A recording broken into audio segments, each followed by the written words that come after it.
Saludos amigos, hoy es 2 de marzo de 2025, hoy es el gran día de la cumbre informal, eso sí, en Londres, donde los diferentes líderes europeos, con por supuesto la presencia, faltaría más, de von der Leyen y de Rutte, van a decidir qué exactamente. Eso es lo que vamos a ver hoy aquí, a ver qué es lo que van a decidir exactamente, porque ese es el gran quid de la cuestión. Hay mucha preocupación ya entre la gente. La verdad, hablando con algunas personas por aquí, por el ambiente próximo, lo cierto es que se va notando que algo está pasando, personas que por lo demás no necesariamente están vinculadas al mundo de la geopolítica, pero que realmente están viendo que algo se aproxima. Obviamente hay ciertos estímulos, ¿no? Los medios de comunicación también están aportando dentro de toda esa gran operación necesaria para que las cosas vayan por los cauces acordados, los cauces tan largamente acordados y que hemos estado viendo en este canal, que en última instancia redundan, pues eso, en un gran proceso de un proyecto civilizatorio con fines muy definidos. Vamos directamente a las noticias porque aquí tenemos precisamente a Foreign Affairs. Esto es un artículo del momento, ya lo ven ahí, 2 de marzo de 2025. Es un artículo de hoy mismo. Y fíjense, se habla de que es el momento de la verdad para Europa. La alianza transatlántica está bajo una grave amenaza, pero aún no está perdido todo. Es decir, no lo vayamos a ver. El artículo lo firma Wolfgang Ischinger y, bueno, redunda en eso, en ese tipo de cuestiones que estábamos tratando. Lo vamos a ver ahora, fíjense. ¿Es todavía Estados Unidos un poder europeo? Fíjense, esto es muy llamativo. Hemos visto aquí muchas veces los análisis del señor Martyanov, un experto en el arte de la guerra. Él es estadounidense, lleva muchos años en Estados Unidos, pero fue formado en la Unión Soviética y de hecho formó parte del ejército soviético. Él conoce, digamos que, cómo funciona un auténtico ejército a un nivel continental, como él mismo dice, es decir, un nivel de guerra continental, lo cual no es lo mismo que una guerra de proyección de poder, una de esas guerras de tipo neocolonial, la verdad, digamos las cosas como son, que es a lo que está acostumbrado la OTAN y Occidente en general. En ese tipo de guerra, pues, ¿es Estados Unidos un poder europeo? No lo es. Eso es la conclusión a la que se llega aquí. Es decir, aquí se trata, digamos que por un lado ese aspecto, que lo vamos a ver más tarde, de percepción de la gente acerca de esa proyección de poder, pero en un ámbito cognitivo, y por otro lado la fuerza real sobre el terreno. Y en la fuerza real sobre el terreno no hay tal cosa. Fíjense, las tropas sobre el terreno, precisamente lo dicen, en Ucrania, es decir, el hecho de que Washington vaya a desplegar tropas sobre el terreno en Ucrania es algo negado de forma categórica, es decir, ni hablar de tal cosa. Pero entonces, ¿qué es lo que pasa? Y obviamente el artículo va paso a paso llevando el tema hacia que es necesario que la Unión Europea vaya, se ocupe, pero no por eso debe salirse de la órbita de Washington, de eso nada, no confundamos las cosas. Debe seguir en la órbita de Washington y fíjense, aquí de hecho nos traen a colación uno de esos acrónimos que son tan característicos de la mentalidad estadounidense, ¿no? El EDU, esta European Defense Union, esto sería el concepto, como decía el famoso personaje de esa conocida película española. El concepto es lo importante y el concepto aquí es que Europa debe encargarse de todo, Europa debe encargarse de ese contingente militar sobre el terreno en Ucrania, pero todo bajo la égida de Estados Unidos, porque Europa por sí sola no nos vayamos a pasar de listos. Pero eso sí, hay que ir contra Rusia, es decir, que aquí lo importante es lo importante. Vamos a ver. Que no se puede realmente vencer a Rusia sobre el terreno. Bueno, hombre, pero habrá otras cosas, Hay que ser creativos, ¿verdad? Contabilidad creativa. Pues lo mismo, si hacemos contabilidad creativa, ¿por qué no vamos a hacer guerra creativa? Podemos hacerlo también, ¿no? Bueno, vamos a ir viendo eso. Fíjense, aquí tienen el mapa de este peculiar medio, el orden mundial, donde se habla mucho de la OTAN, y fíjense, aquí aparecen caracterizados, distinguidos, ahí en los diferentes colores, ya lo ven, Aquellos países en color azul más intenso, aquellos países que serían atlantistas. Los de color azul más tenue serían los europeístas. Y curiosamente se coloca aquí a Dinamarca como siendo soberanista. Algo bastante llamativo, pero bueno, dejémoslo ahí, no vayamos más allá. Quedémonos con lo de atlantistas y europeístas. Esto es gracioso y llamativo, porque dentro de ese concepto que aquí nos estaban explicando en Foreign Affairs, ¿verdad?, de European Defence Union, hay como esas dos vertientes, entonces hay que llegar como a un entendimiento. De hecho, recuerden que en París hubo una doble reunión. En una primaban los europeístas y después en la otra pues los otros.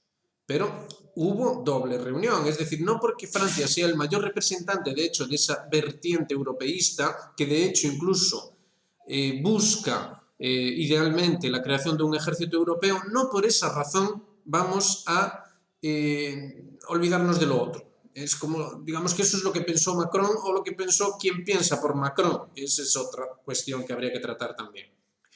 Sea como sea, tenemos esa vertiente. Fíjense que entre los atlantistas está, por ejemplo, Hungría y Eslovaquia, lo cual es llamativo porque precisamente Eslovaquia, el señor Fico, acaba de decir que, bueno, lo de la reunión en Londres está muy bien, lo que se proyecta también para el día 6 está estupendo, lo vamos a ver ahora, pero no va a haber nada de eso si no se cumplen los intereses de Eslovaquia. Y por otro lado, bueno, está Hungría, es el gran díscolo. Fíjense lo que está pasando en Rumanía últimamente. Polonia, que era como el gran aliado estadounidense, el gran representante atlantista, fíjense, dentro de lo que son los países de color azul intenso, Polonia es el gran país ahí. Es el país más grande, el que tiene más potencial.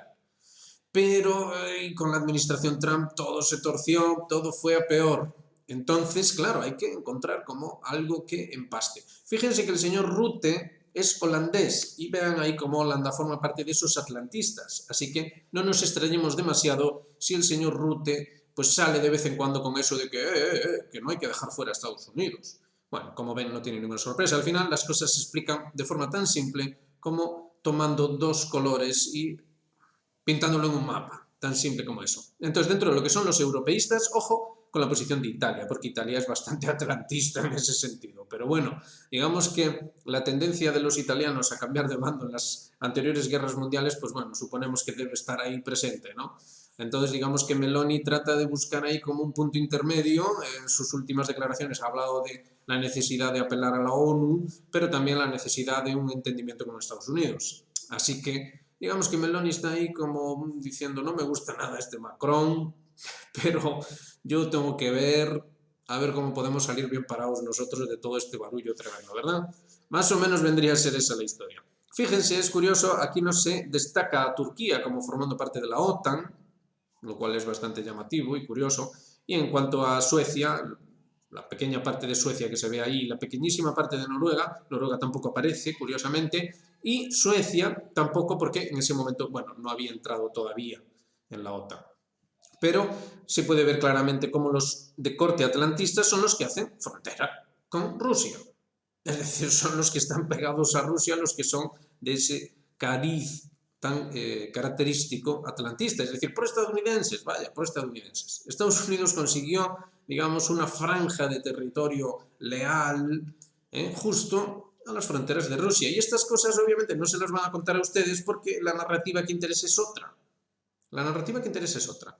Pero ay, amigo, si nos vamos a mapas y lo comparamos el anterior, con este mapa es de los tiempos en los que todavía existía el Pacto de Varsovia. En rojo se ve, de hecho, el Pacto de Varsovia, la República Democrática Alemana, que aparece ahí en un color más tenue, formó también parte del Pacto de Varsovia, solo que entró un año después.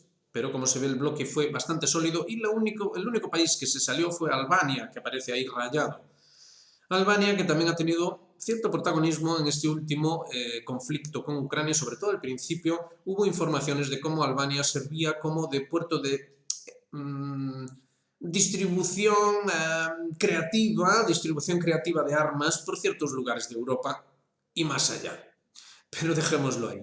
Por otro lado, fíjense, la República Democrática Alemana coincide muy bien con un mapa electoral de hace unos días de Alemania, donde se veía claramente que esta alternativa para Alemania, pues coincidía básicamente con ese mapa que tienen ahí en pantalla. Es decir, esa alternativa por Alemania que fue catalogado de prorruso. Estamos viendo en el mapa, de forma muy nítida y muy clara, cuáles son las razones auténticas de todo este conflicto. Las razones están ahí, hay que ser capaces de ir un poco más allá. Fíjense, porque en este mapa también se destaca algo interesante, ¿no? Se ven ahí claramente los ríos, lo hablábamos en el vídeo anterior, se ven ahí los ríos, el Dnieper se ve muy bien perfilado, fíjense cómo sube hacia arriba y digamos que se acerca, más o menos se acerca a los países bálticos. Digamos que esa sería una línea idónea, ¿no?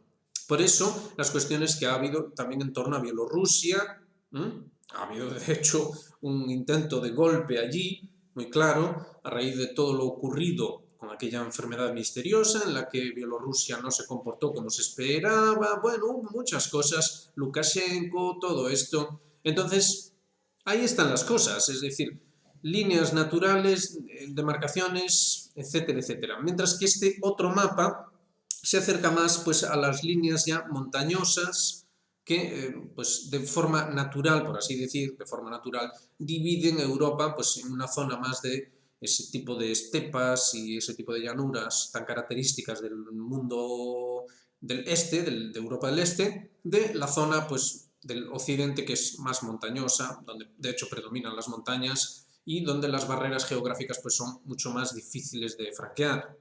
Entonces, hombre, todo esto influye y mucho. Entonces, tenemos claramente aquí un contraste que no deja ningún lugar a la duda. A ver, ¿qué es lo que no se entiende de esto? Es decir, cuando hablamos de un conflicto, y fíjense que aquí no aparece ni Finlandia ni Suecia dentro del bloque de la OTAN, que ahora ya sí que están. Es decir, es obvio lo que tenemos sobre el mapa, ¿no? No hay mucha duda. Entonces, ¿a cuento de qué viene todo esto? Hombre, pues porque es necesario entender ciertas cosas para después interpretar adecuadamente qué es lo que realmente pasa por encima del ruido mediático o del ruido político también, qué es lo que realmente ocurre, qué es lo que realmente pasa y qué es lo que cabe esperar. Lo que cabe esperar y lo que debería, o la manera en la que se debería reaccionar. Porque, por un lado, estamos viendo un belicismo muy claro, pero también al mismo tiempo estamos viendo pues ese buen rollismo de que, no, hombre, no, esto se va a arreglar.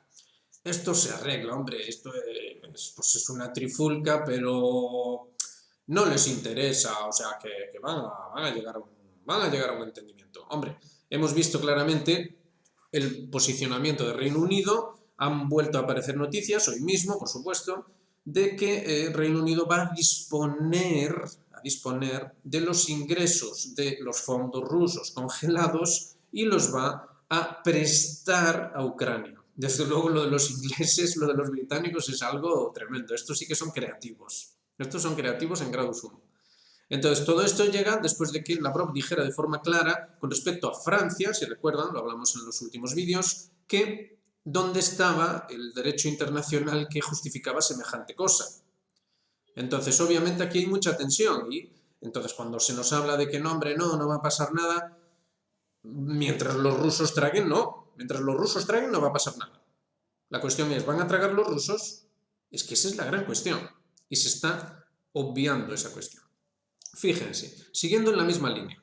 Básicamente, ¿en qué estamos? Estamos en un ámbito de guerra cognitiva, esto está claro, ¿no? Y fíjense, precisamente en 2022 solo llevábamos unos pocos meses de operación militar especial, eran aquellos tiempos de euforia, ¿no? Es decir, Rusia iba a ser derrotada, el rublo iba...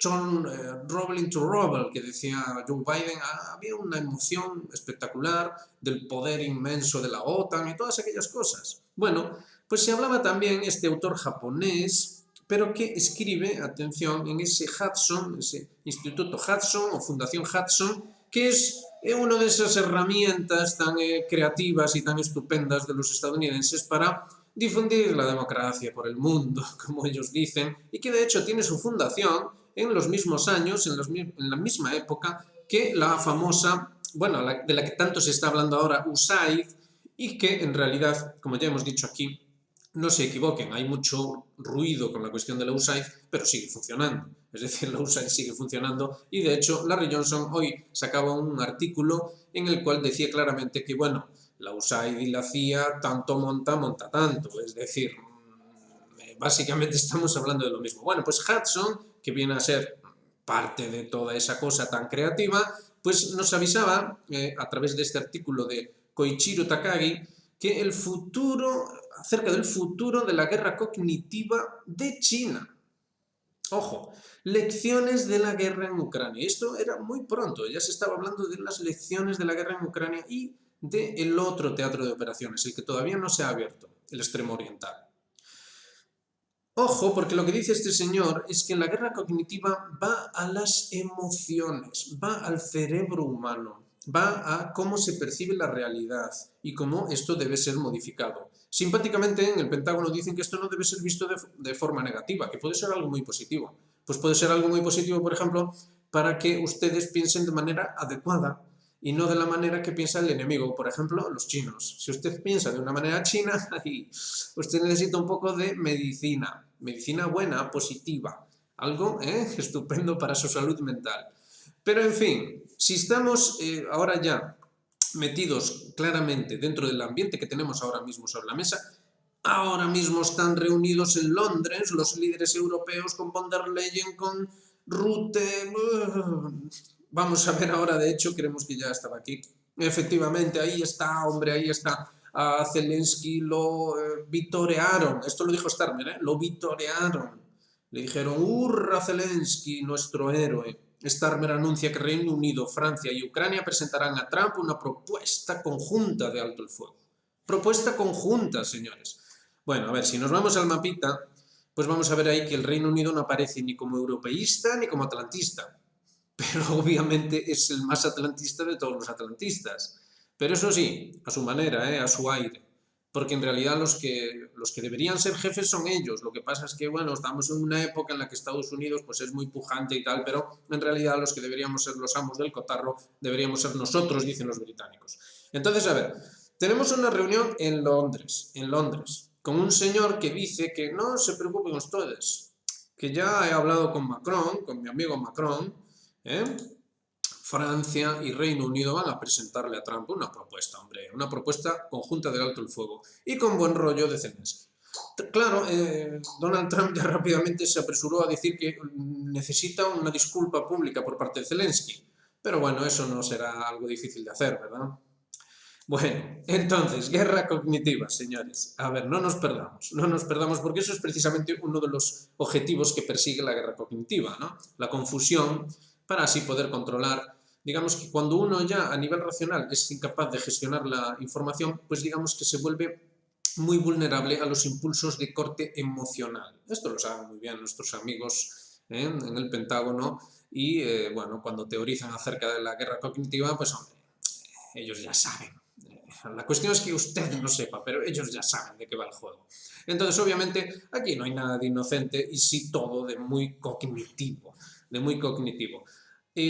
sabemos qué es lo que se van a sacar de la manga ahora mismo en Londres, nos lo van a contar esta tarde estupendamente, con lujo de detalles, pero una cosa sí está clara, y es que vamos a poner el mapa para que se vea claramente. Esos rusos, o sea, no pueden pretender esto, o sea, que se olviden de esto. Lo que necesitamos es esto. Lo que necesitamos es esto dentro de lo que llevamos diciendo en este canal, esa contención de Rusia y que hay que hacer lo que sea para contener a Rusia. Lo que sea. Entonces, Estados Unidos, tal y como decíamos en los análisis de Martianov, no tiene capacidad para llevar a cabo una guerra continental. Por supuesto que Europa tampoco tiene capacidad, tiene muchísima menos capacidad para hacerlo, pero ojo, guerra cognitiva. Guerra cognitiva. Lo que sí se puede hacer es, bueno, otro tipo de arreglos creativos, en los cuales, obviamente, Europa pasaría a ser transformada en otra cosa. ¿Recuerdan cuando en este canal, a lo largo de estos 2 años y pico que llevamos, hicimos varias veces referencia a un artículo asombroso cuando salió en La Vanguardia en 2018, donde se decía que era necesario reforzar carreteras y puentes de la Unión Europea para que soportasen el paso de columnas de tanques? Aquello fue asombroso en 2018. En 2018 vivíamos en la jauja maravillosa y grandiosa del proyecto de paz europeo. Jamás iba a haber guerra, jamás iban a pasar esas cosas. Ay, amigo, pasaron los años y parece que sí, que algo había en aquel artículo, ¿verdad? Algo había en aquellas cosas. Parece que al final sí, después de todo. Entonces, hay que entender que Europa necesariamente debía ser transformada. Esto ya se entendía en 2018 y antes también. De hecho, por eso fueron ocurriendo ciertas cosas misteriosas y más misterioso es lo que está ocurriendo ahora. Entonces, si lo entendemos adecuadamente como lo que es una guerra cognitiva, pues Occidente no puede librar una guerra sobre el terreno, una guerra clásica, puesto que los rusos son inconmensurablemente superiores, pero eso sí, tiene la fuerza de los ucranianos. El ejército ucraniano todavía sigue siendo potente, todavía sigue siendo una fuerza, bueno, de hecho es la fuerza más potente de Occidente, puesto que Estados Unidos tiene en teoría más fuerza, pero sin experiencia en combate, no en ese tipo de guerra, y en cuanto a Turquía, pues bueno, 3/4 de lo mismo. Entonces, ya el resto de los ejércitos europeos pues son irrisorios en comparación. Entonces, hay que ir entendiendo ya las cosas a otro nivel. Tenemos esa EDU de la que nos hablaba Foreign Affairs, esa European Defence Union, que fíjense cómo incluye como al Reino Unido como formando parte del chiringuito. Es decir, teníamos antes al Reino Unido dentro de la Unión Europea, después se salió, pero si en vez de hacer una European Union hacemos una European Defence Union, pues entonces los UK pueden volver a la fiesta atlantista, que ya absorbe a los europeístas o supuestos tales, porque realmente Alemania, Italia, España siempre fueron fieles lacayos de toda esta política. España entra en la OTAN en 1982, si mal no recordamos, y bueno, Francia es verdad que tuvo sus más y sus menos en la época de De Gaulle, pero De Gaulle queda muy lejos y desde luego Macron pues es un fiel vasallo también del imperio. O sea que todo esto redunda, lo estábamos viendo, en la guerra cognitiva. La cuestión es convencerle a usted, hacerle la guerra en la cabeza a usted, para que usted entre dentro de un proceso de transformación de Europa. Y entonces ahí es cuando ya todo cobra sentido. Es decir, todo eso del PIB, del aumento de la destinación de PIB para defensa, toda esta cuestión que, de hecho, Rutte ahí lo tiene, Holanda en azul potente, ¿verdad? Rutte, como buen holandés, pues ya decía que eso de los servicios sociales y todo eso, aquí lo que hace falta es una European Defence Union. Aquí lo que hace falta es war on Russia. Pero eso sí, de corte, lo que estábamos diciendo, de corte cognitivo, porque esas son las lecciones que se aprendieron en Ucrania. Entonces, lo mismo que siempre estamos diciendo, hay que cambiar la mentalidad para comprender que lo que se está llevando a cabo sí que es un belicismo y además desaforado contra Rusia dentro de un contexto, pues en ese sentido clásico, ¿no? A nivel estratégico, pues es clásico, el mapa digamos que canta por sí solo, es una expansión hacia el este, o sea que esto tampoco es que admita mucha duda. Se puede arguir que Rusia hace lo mismo hacia el oeste, ¿no? Se puede arguir que, bueno, es que Putin quiere volver a la Unión Soviética. Se puede arguir lo que se quiera, pero una cosa sí que está clara, y es que aquí de lo que se está hablando es de guerra, guerra, guerra y guerra. ¿A quién beneficia? ¿A quién beneficia? A Estados Unidos, por supuesto. Con lo cual, ¿qué preguntas podemos hacer? Estábamos hablando precisamente del Instituto Hudson. El Instituto Hudson se funda en fundación, no sabemos exactamente ahora mismo el término, así que disculpen, Hudson. Hudson se funda en 1961. En 1961, ya lo hemos dicho en varias ocasiones, ya se estaba produciendo todo el planteamiento estratégico de Estados Unidos. Se estaba llevando a cabo y de hecho ya a la altura de 1970 y pocos ya tenemos a un Brzezinski muy activo, pues ya conceptualizándolo todo y ya dentro de esa final de la Guerra Fría y ya después el fin de la historia de Francis Fukuyama y como todo dentro de ese contexto de lucha de civilizaciones de Samuel Huntington y todo esto pues ya nos lleva a la época actual.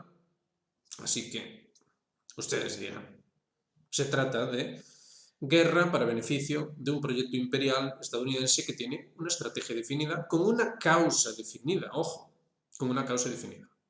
Y, de hecho, en estos ámbitos de la guerra cognitiva se habla también de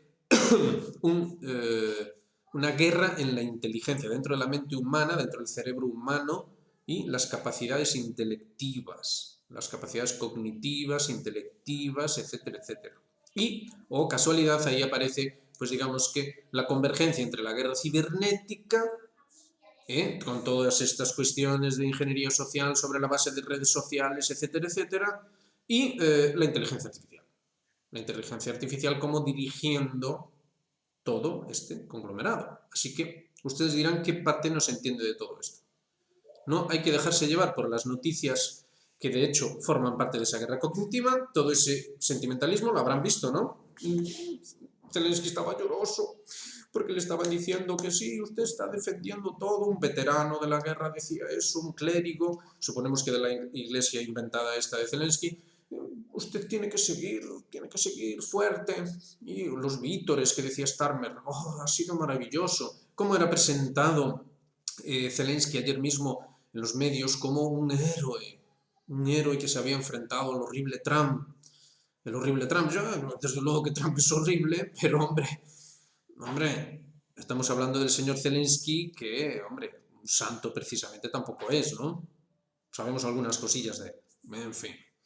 Bueno, no podemos hacer esto más largo, así que vamos directamente a la cuestión. Fíjense, ¿funciona o no funciona la guerra cognitiva? ¿Funciona o no funciona el trabajo de la OTAN dentro de ese contexto de European Defense Union? Fractura entre los españoles sobre elevar la inversión en defensa ante las exigencias de la OTAN y Trump. El 45,5% de los ciudadanos están a favor. A favor. Solo un 47,7% está en contra. Esto es asombroso. Esto es asombroso. O sea, estamos hablando de un contexto de guerra incluso potencialmente nuclear, porque siempre se nos está hablando de lo nuclear, o sea, no lo inventamos nosotros. De hecho, dentro de este contexto de conversaciones en Reino Unido se habla también del potencial nuclear de Francia, que es independiente del de Estados Unidos. Se nos está hablando de una guerra potencialmente nuclear. Se nos está hablando de la necesidad de destinar cantidades enormes del presupuesto de lo que nos esquilman a los taxpayers, como dicen en Estados Unidos, los pagadores de impuestos, a la maravillosa guerra. Una maravillosa guerra que, lo hemos visto en programas anteriores, como el 80%, se estimaba que el 80%, redundaría en beneficio para la industria militar estadounidense. Y todo ello, pues nada, cualquier persona podría decir, oye, pero esto la gente no lo va a aceptar. Bueno, pues parece que lo aceptan bastante bien. Se puede arguir que esto es un fraude estadístico, como si fuera algo nuevo, o se puede arguir, pues vaya usted a saber el qué. Se pueden arguir muchas cosas, pero una cosa sí que está muy clara, y es que se ve a pie de calle, se ve en los propios medios. Si tenemos en cuenta lo que acabamos de decir hace un rato acerca de cómo una vez que el raciocinio se ve, digamos, sobresaturado con tanta información, bueno, desde diferentes ángulos, dentro de un contexto cada vez, pues eso, más agobiante, más confuso, etcétera, etcétera, digamos que ya nos dejamos llevar por impulsos más de tipo emocional, ¿no? Esto redundaría también en las teorías que ya son muy antiguas. Gustave Le Bon, este autor francés del siglo XIX, ya hablaba de estas cosas, de la psicología de las masas. Entonces, si tenemos todo eso en cuenta, mucho cuidado porque esto obviamente es serio. Fíjense que mientras todo esto ocurre, y mientras algunos quieren ser optimistas y decir que aquí no pasa nada, en Rusia están diciendo de que es necesario considerar a los líderes europeos como responsables en la muerte de civiles rusos. Estos días, durante estas últimas horas, han muerto civiles rusos en territorio ruso, fruto de los ataques de Ucrania. Entonces, obviamente para los rusos esto no se puede considerar como una suerte de broma simpática, ¿no? Esto significa algo que, bueno, es duro y difícil de asimilar. De hecho, también se ha compartido información acerca de que ya serían 690 y pico los civiles que han muerto en territorio ruso desde que empezó la guerra, la operación militar especial. Así que ustedes dirán. Ya para terminar, y dentro de todo este contexto, pues hacemos un poco de humor, porque hay que tomárselo un poco a bromas. Aquí, obviamente, hemos hecho un análisis serio, como hacemos siempre, pero también hay que ponerle un poco de sentido del humor, porque si no, uno pues acaba colapsando con tanta locura, ¿no? Y fíjense, el chiste se cuenta solo. en donde toda esa gente está ahí pues haciendo cola para poder hablar con esa persona. Fíjense, es la cola que dice Zelensky es chéverísimo, o sea, Zelensky es genial, es súper guay, sigamos con la guerra. Entonces todo el mundo tiene mucho interés. Ahora bien, al lado hay un centro de reclutamiento y allí no hay nadie. Entonces, ojo, porque la guerra cognitiva, en esencia, y ya con esto concluimos, busca precisamente eso, busca el lado emocional de la cuestión, es la base de la propaganda, es como que lo que mueve a la masa, ¿no? Lo que lleva el consenso. Entonces, sí, sigamos con la guerra, si Zelensky es genial, si Zelensky es genial, o quien sea, ¿eh? Porque aquí no queremos decir con esto que sea porque es concretamente Zelensky o quien sea. Quien sea es genial, vayamos a la guerra, sigamos con la guerra.